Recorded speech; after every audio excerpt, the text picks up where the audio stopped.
दोस्तों, आचार संहिता के बीच में शिक्षक प्रमोशन, खास करके व्याख्याता प्रमोशन मुद्दे को लेकर एक नया आदेश जारी किया गया है। इसी मुद्दे के बारे में हम इस वीडियो के अंदर विस्तार पूर्वक समझने वाले हैं। इसलिए दोस्तों, आप इस वीडियो को अंत तक जरूर देखिए और इस महत्वपूर्ण टॉपिक को अच्छे से समझने का प्रयास कीजिए। नमस्कार दोस्तों, मैं हूं आपका दोस्त लोकेश साहू और आप देख रहे हैं लोकेश छत्तीसगढ़िया यूट्यूब चैनल। आप सभी साथियों का हमारे इस चैनल पर बहुत बहुत स्वागत है। दोस्तों, क्या है पूरा मामला, मैं आपको बिल्कुल स्टेप बाय स्टेप एक एक करके समझाने का प्रयास करूंगा ताकि सभी दर्शकों को पूरे मामले को आसानी से समझ में आ सके।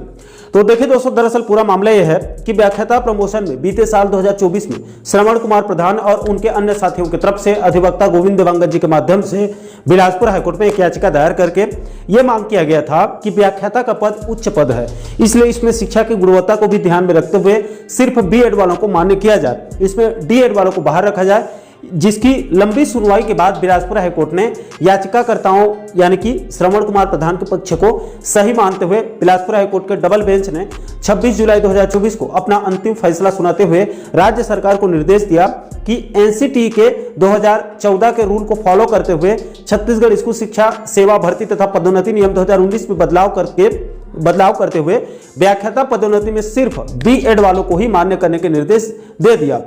कोर्ट के इसी निर्णय के बाद अब साफ हो गया कि व्याख्याता पदोन्नति में अब सिर्फ बीएड वालों को ही मान्य किया जाएगा या बीएड वाले ही मान्य होंगे, और इसमें भी वही बीएड वाले मान्य होंगे जिनका एनसीटी के नियम के मुताबिक ग्रेजुएशन या फिर पोस्ट ग्रेजुएशन में 55% या फिर 55% से अधिक हो। उससे कम वाले भी बीएड होकर भी व्याख्याता प्रमोशन से बाहर हो सकते हैं। अब दोस्तों, बिलासपुर हाईकोर्ट के स्पष्ट आदेश के बाद भी व्याख्याता प्रमोशन की प्रक्रिया चल रही थी और उसमें बीएड वालों को शामिल नहीं किया जा रहा था या फिर उनके लिए अलग से कोई जानकारी नहीं मांगी जा रही थी। तो इसे कोर्ट के आदेश का अवमानना मानते हुए फिर इस केस से जुड़े अधिवक्ता गोविंद देवांगन जी ने सबसे पहले 18 नवंबर 2024 को स्कूल शिक्षा विभाग के सचिव, डीपीआई के डायरेक्टर और एनसीईआरटी के उच्च अधिकारियों को एक लीगल नोटिस भेजकर कोर्ट के आदेश का पालन करते हुए व्याख्याता प्रमोशन में सिर्फ बीएड वालों को प्राथमिकता के साथ शामिल करने की मांग रखी गई थी। इसके बाद भी स्कूल शिक्षा विभाग के उच्च अधिकारियों की तरफ से इस लीगल नोटिस को संज्ञान में नहीं लिया, तो इसी मुद्दे को फिर से संज्ञान में लेकर अधिवक्ता गोविंद देवांगन जी की तरफ से 31 दिसंबर 2024 को फिर से स्कूल शिक्षा विभाग के सचिव, डीपीआई के डायरेक्टर और एनसीईआरटी के उच्च अधिकारियों को फिर से एक लीगल रिमाइंडर नोटिस भेजकर कोर्ट के आदेश का पालन करते हुए व्याख्याता प्रमोशन में सिर्फ बीएड वालों को ही प्राथमिकता देने की मांग रखी गई थी और जल्द से जल्द बीएड वालों की जानकारी मंगाने का अपील भी किया गया था। अन्यथा स्कूल शिक्षा विभाग के उच्च अधिकारियों के खिलाफ में कंटेम्प्ट ऑफ कोर्ट यानी कि न्यायालय के अवमानना याचिका दायर करने की भी सख्त चेतावनी दिया गया था। इसके बाद स्कूल शिक्षा विभाग में हड़कंप समझ गया और फिर इस मुद्दे को स्कूल शिक्षा विभाग के उच्च अधिकारियों की तरफ से संज्ञान में लेते हुए 9 जनवरी 2025 को 31 दिसंबर 2024 के बैकडेट से आदेश जारी करके सभी संभागों के संयुक्त संचालकों को निर्देश देते हुए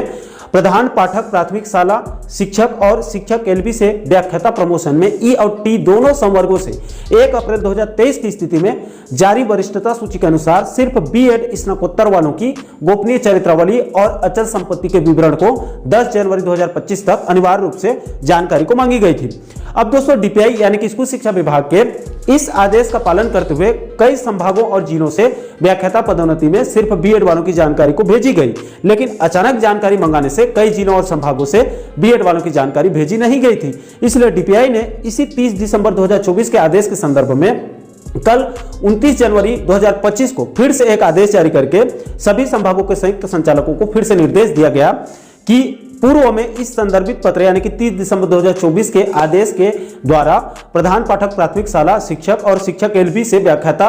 ई और टी दोनों संवर्ग के पदोन्नति का प्रस्ताव 10 जनवरी 2025 तक मांगी गई थी, लेकिन वो जानकारी अभी तक प्राप्त नहीं हुई है यानी कि अप्राप्त है। इसलिए इन तीनों बिंदुओं को संज्ञान में लेकर और इनका पालन करते हुए 3 फरवरी 2025 तक बीएड वालों की जानकारी को उपलब्ध कराने के लिए साफ साफ आदेशित कर दिया गया है। और इस ड्राफ्ट में व्याख्याता पदोन्नति के संबंध में शिक्षक, प्रधान पाठक प्राथमिक शाला और शिक्षक एलबी दोनों में बीएड स्नातकोत्तर वालों की विषयवार अंतिम वरिष्ठता सूची जारी करने के निर्देश दिया गया है। हालांकि दोस्तों, यहां पर मैं एक बात और स्पष्ट कर दूं कि बीएड स्नातकोत्तर वालों की विषयवार अंतिम वरिष्ठता क्रमांक जो जारी किया गया है, इसमें नीचे टिप में एक बात स्पष्ट कर दिया गया है कि कि व्याख्याता पदोन्नति में सिर्फ उन्हीं बीएड स्नातकोत्तर वालों की जानकारी मांगी जा रही है जिनका 1 जुलाई 2019 तक संविलियन हुआ है। सिर्फ उन्हीं बीएड स्नातकोत्तर वालों का अभी व्याख्याता पद में पदोन्नति किया जाएगा। जिनका 2020 में संविलियन हुआ है, ऐसे बीएड वालों को अभी व्याख्याता पद में पदोन्नति नहीं होगा। उनको बाद में जब भी कभी फिर से भविष्य में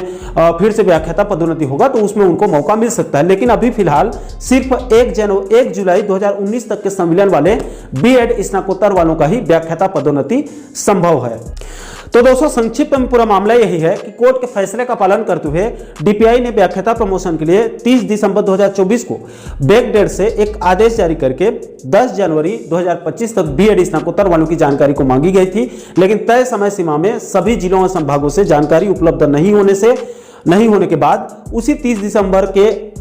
2024 के आदेश के संदर्भ में डीपीआई ने कल 29 जनवरी 2025 को फिर से एक आदेश जारी करके सभी संभागों से 3 फरवरी 2025 तक बीएड स्नातकोत्तर वालों की जानकारी को मांगी गई है। अब दोस्तों यहां पर कुछ लोगों का एक सवाल हो सकता है कि आखिर अभी आचार संहिता लागू है, ऐसे में शिक्षक प्रमोशन यानी कि ये व्याख्याता पदोन्नति कैसे हो रही है। तो देखिए दोस्तों, जिन साथियों को नहीं पता उनकी जानकारी के लिए बता दूं कि आचार संहिता में प्रमोशन, ट्रांसफर या नई नियुक्ति पर रोक लगाई जाती है। यह बात बिल्कुल सही है, लेकिन व्याख्याता प्रमोशन में अभी सिर्फ जानकारी मांगी जा रही है और जानकारी मांगना सिर्फ विभागीय कार्य है, इसमें कोई रोक नहीं है। लेकिन फाइनल पोस्टिंग आचार संहिता हटने के बाद ही दिया जाएगा।